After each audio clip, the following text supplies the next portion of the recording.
It takes something extra to just push you into really trying it.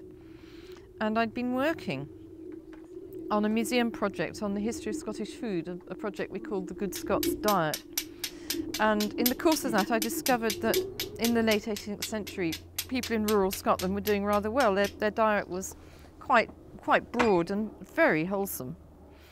And I also discovered how really terrible the contemporary diet is. I hadn't really understood it growing my own food, and how the supermarkets are manipulating people into buying things they just shouldn't be considering eating at all.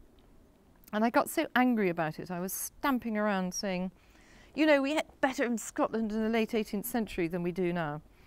And somebody called my bluff. He just turned around and said, well, you try living like that. So I said, all right.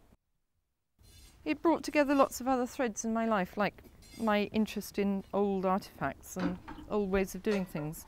So I got quite a lot of the equipment to do it. What comes to you very much is how poor people were.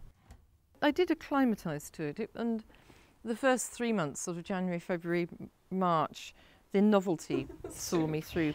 Nettle soup tends to go black, you know. It's also got some broad beanstalk in it, which is very grey.